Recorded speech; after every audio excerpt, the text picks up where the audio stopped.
เอาได้บัตรนี่นะ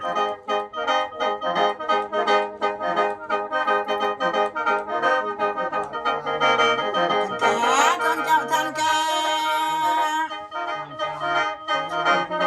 แต่มาฟังคนแก่ก็ว่าคือยังนุ่มน้อยแว่นวองแวงเดี๋ยวนี้คนสลาบ่แข็งแรงดอกบ่คือยังนุ่มเนื้อมันก็บ่สุกหนังมันก็บ่สุกเนื้อแน่นพวกยังเขาแลไกลเนื้อสังขารแน่ว่าเป็นผู้เฒ่าบัดคนนำก็มาเว้าเรียกว่าเราเดินลงจงมีความหมายตกลงให้มันคงถาวรให้อายุยืนนำหน้ามาพอวิราญาณขอให้ท่านสมซื่อหัวใจไว้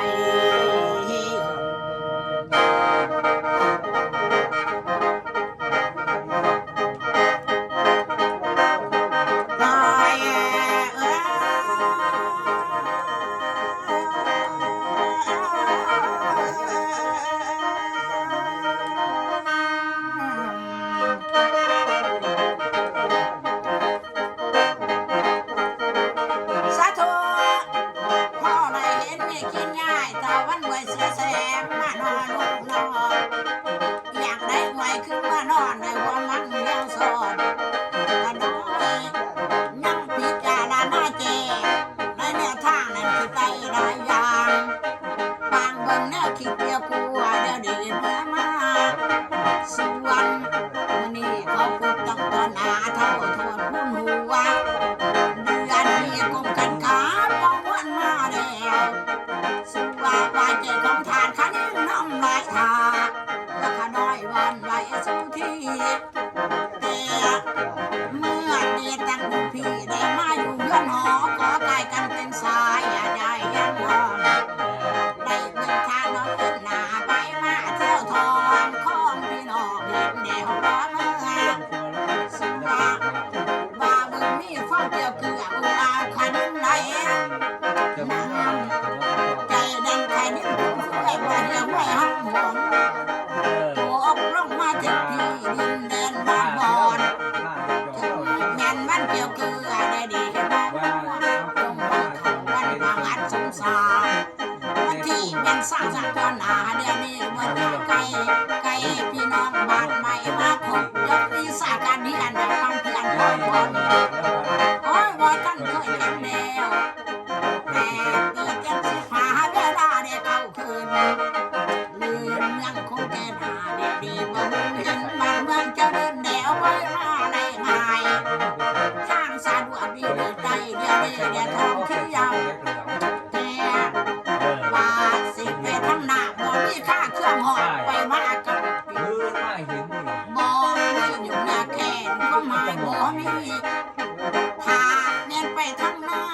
ว่าหรือทานทางด้านดูดแดนกลับไปสะดวกแล้วเร็วดีให้คุณการมึงค่าใครขึ้นมาวันนี้แควน้ำสังเพื่อว่าสิตากินของหลอดมังนู่นเลยมีไว้สะพอกบอกถึงวันของบ้านเราทั้งแถวทันหอกหัวถูกปลาใหญ่กำลังเขาบ่สามเดียวนี้อะไรตัดผ่านหน้าแต่ดาวเบื้องบนได้กินขัดหัวสนอหมอผู้นี้หนอแก้วดอกบาในเรื่องซ่านเป็นกันขยองพายบ่แม่ผู้ใดเด็ดตกลงกันนั่นน่ะสิลงตกปักให้เด็ดเดียวนี้ก็สุดเลยแทนมุ่งไว้พี่น้องบ่ให้ยากแนวคิดปรับปรุงขั้นการเฮียนได้ความเพียรพอคนทุกคนก็มีใจศึกษาประกันสังคมเกิดหน้าเดียวเราบ่พอปีหนึ่งเดียวบ่ได้สักปีได้ศึกษาความสวยมาแท้การแข่งขันขันขอบเป็นพ่อเพียงผู้สมหน้าปีหน้าเด่นทั้งกันสัวบ่ได้ปรับเวลาเดี๋ยวนี้ได้ปรับเพียรยอดยังยอดนั้นเอาไว้พักกันเทียนได้บ่ให้ยากแนวคิดแต่จึงไปวันเราผู้คนทางบ้านคิดบ้างเวลาจันทั้งหอคือข้อทางเก่าส่วนบัดหัวคุ้งก็บ่เศร้าเดี๋ยวนี้ได้แจ้งงานบอกกันหวนไปมาเที่ยวทองมี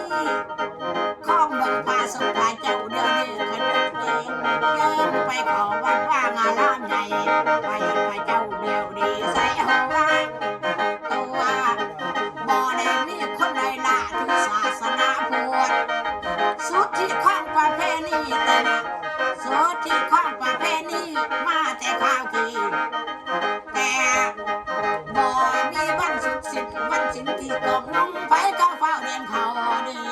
คนคือบ้านหาน้อยไปบ่พ้นก็ได้อยู่ทางเฮือนได้ย่อมือสาธุบ่ของพระโคเจ้าบ่แม่นไรกันอีเว้นไปมาเที่ยวทองแม่ลองไปบ่บ่เดี๋ยวนี้ก็เป็นคือบ่ได้คืออยากให้ฉันไปใส่มีเสียงตาเดียวไว้คนเขาร้องได้โอ้ยการได้ดีคือคนทั้งเขาไปบ่คิดให้ว่าเนาะเจ้าเกิดมาหาให้แม่นบ่ถึงเขาให้มันคงขนมแกได้มีขึ้นต่อหน้าเด้อทางในโรงเรียนตาก็ไม่แสสอแจ้งหูได้ยินไรง่ายเบาอันไหนให้ถือต้องเดี๋ยวนี้คำปากวันไหนมันผิดผักขอมาไปถูกก่อนวันไหนข้าได้เบาดีว่าถือคู่ทาการยังน้ำบอกก้าวหน้าเบิดปัญญาของน้องนินเก่งใจของนอทานบ่เมื่อเดือใดเด็กก็ขึ้นของไรง่ายได้ที่นั่งการสอบพักเพอันไปมาข้าบังเขียนของไทยบอกไปใส่เลยง่ายได้นอลูกนอกูได้นอแก่รอลูกนอหมอผู้ว่าเมื่อยเฮ้ยบ่ท่านใดพอเดี๋ยวนี้คนว่าข้าเบิ่งว่าใจกัดคนบ่ได้ดีดดีหายในปัญญานั้นค่อยคิดบ่เบียดเบียนบังเขาสาธุข้าครอบความบอกว่าของสิทธิ์สุภาพบ่ไว้ในลำแมงไม้มันผู้อันว่าสาธุเด้อจานเข้าไปผู้ที่ใกล้เท่าทอดเวลาจานไว้ขึ้นมาบ้านทานไปทางโนดได้จำเนียนล้านเวลาจานใดเมื่อน้ำท่าอย่าได้จำมือก่อนอย่าได้มีบ้านนายน้ำทางผ่านไปแต่สานาให้คนเดียวนี้กลับบ้านก็ให้ได้ดีเป็นคือดังวิลาจานของปากโคเนี่ยข้ามาเนื้อทานชูทาแล้วว่าคนเป็นหนูไปมาเที่ยวทองนับผู้ว่าในตรวจเดียวเดียวผู้อันสัญญาบึงสีตะกี้ยังปากคนบ่ได้แบบตกเสียคนแดงน้อยที่อันนั้นวันเห็นหูแต่ว่าข้อฝ่าทำเจ้าได้พอทำ8,400,000คันคนสร้างเดี๋ยวนี้แบบนี้เดี๋ยวนี้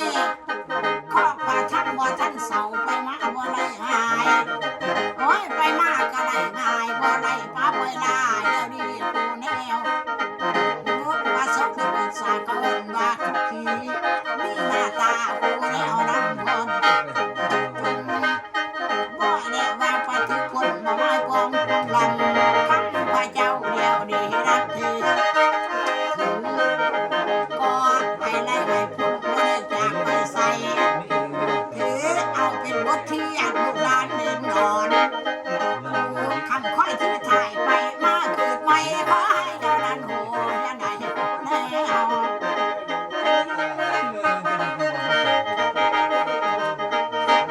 มันว่าแม่ยิ่งเกิดแต่กี้ว่าได้จากคนใดแม่ของฝากคนรวยของบ่ได้มีความรู้ขาญาเวลาการสปาอาคามาจุปาขาชาถามาจุปาเงินนี่ที่มาสั่งนางคูดันเป็นนักบอกว่าก็บ่ได้ปาปล่อยลาเดียวดีบางทีกันเทียนเดียวบ่ได้เดือดร้อนเดียวบ่จะไปใส่ของผักกันสปาเมียนหูยอเป็นดินร่มไหลไปมาเนี่ยเชี่ยทองบ่ได้ปาปล่อยลาเดียวดีทางนี้แต่ว่านี้แต่ของคนพูดดีแต่ตัวกันคุณ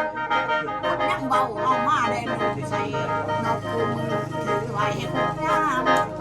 ส่วนมาเสียดายเด้อมาเสียดายเด้อเสียดายสังฆทาน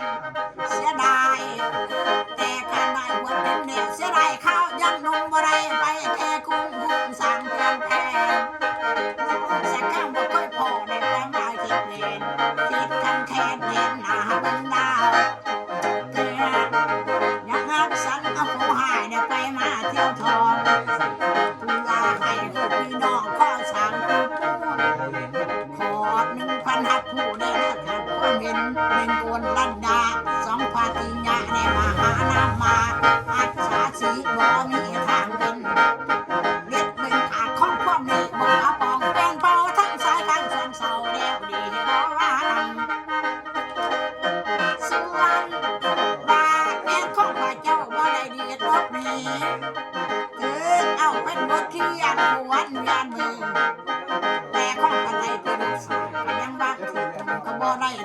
ถิ่นที่ไว้ใส่ใจแต่คุณพระพุทธก็ให้ได้ปลูกหลังขาน้อยน้ำเด้อคุณพระธรรมก็อย่าให้สูญเสื่อมพวกขาน้อยอยู่เฝ้าแล้วดีใส่หัวคุณพระป่าสุขของถาดวิราจารย์มาแม่ขอเดือนมันขาน้อยเดียวดีงามสุงาบาสาธุเด้ออาจารย์ขึ้นมาบ้านเวลาขึ้นมาบ้านของสาธารณอุปถิประเทศอยู่ปุ่นของความมานานก็ให้สุขีมันข้อพระธรรมบ่สูงเสื่อมแต่สังโฆใส่ทรงเดือดเดียวดีควรอันไหนสอนหนังสือไทยหูในศาสนาพุทธสิจังความเพียรในวันนี้อันความหูในมือบรรลุดีเดียวคือถ้าเขาลงในบรรลุแต่ก่อนปัญญาว่าที่ทั้งหากระยานเสียนเบิ่งเบาเอา